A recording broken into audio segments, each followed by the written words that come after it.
ఈరోజు సూర్యాపేటకు BRS party working president KTR గారు అయితే రావడం జరుగుతుంది. సో అందుకు సంబంధించి సూర్యాపేటలో బీఆర్ఎస్ పార్టీ నాయకులు భారీ ఎత్తున ర్యాలీ నిర్వహించడం జరిగింది.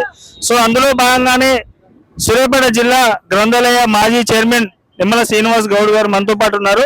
సో అడిగి తెలుసుకుందాం సీనన్నని, అసలు ఈ యొక్క కేటీఆర్ గారు రాక కొన్ని అనుమానాలు ఉన్నాయి, అడిగి తెలుసుకుందాం. అన్న నమస్తే. నమస్తే అన్న, ఇప్పుడు కేటీఆర్ గారు సూర్యాపేటకు వస్తున్నారు కదా, సో దీన్ని ప్రతిపక్షాలు ఏమంటున్నారంటే కేటీఆర్ జగదీష్ రెడ్డి గారిని అసెంబ్లీ నుంచి సస్పెండ్ చేసిరు కాబట్టి ఎమ్మెల్యే పదవి కూడా రద్దు చేసే ఛాన్స్ ఉన్నది.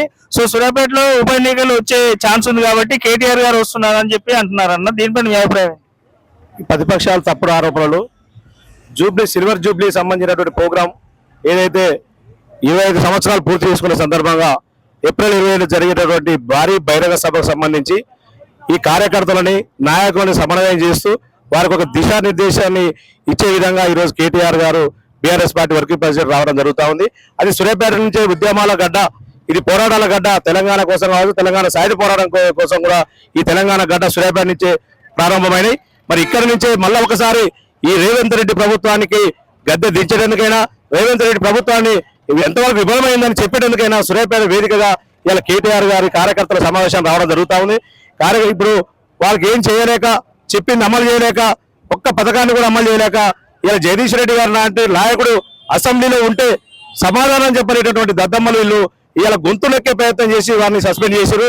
జగదీష్ రెడ్డి గారిని సస్పెండ్ చేయడం మీ నుంచి కావచ్చు, కానీ ప్రజల నుంచి దూరం చేయలేరు.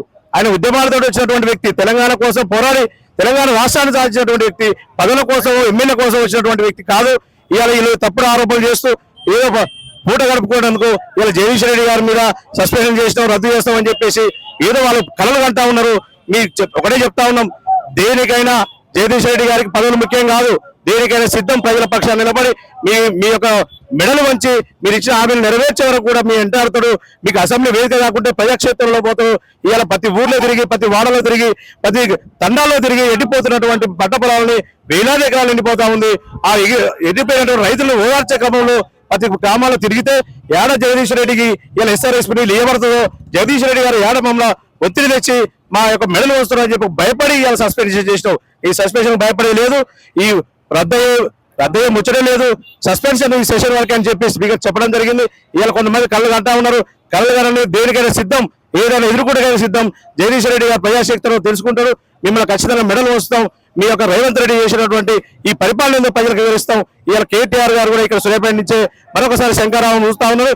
ఇవాళ మీ ఏదో 1000-1500 మందితోటి ముఖ్య కార్యకర్తల సమావేశాన్ని ఏర్పాటు చేసుకున్న జిల్లా పార్టీ ఆఫీసులో ఇవాళ దాదాపు 5-6 వేల మంది ఇప్పటికే సూర్యాపేటకు నడిమూలలో దాదాపు స్వచ్ఛందంగా గులాబీ జెండా ఏది ఎక్కడుందని ఎత్తుకుంటూ వచ్చి మా పార్టీ ఆఫీస్కి వచ్చి జెండాను పట్టుకొని ఇవాళ ర్యాలీలోకి వస్తున్నటువంటి సందర్భం చూస్తే గతంలో కేసీఆర్ గారు ఉద్యమ సమయంలో ఏ రకంగా ఉందో ఈ రోజు కూడా మరొకసారి మరో ఉద్యమానికి ఈ రోజు నాంది పలికిందని చెప్పి సందర్భంగా తెలియజేస్తా ఉన్నాం.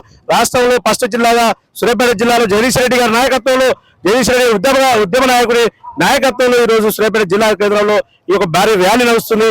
ఈ ర్యాలీ తర్వాత కేటీఆర్ గారు మా యొక్క కార్యకర్తల నాయకులను ఉద్దేశించి ఒక మార్గనిర్దేశం చేసేటటువంటి అవకాశం ఉంది. దానికోసం ఈ కార్యక్రమం అని చెప్పి సందర్భంగా తెలియజేస్తా ఉన్నాం.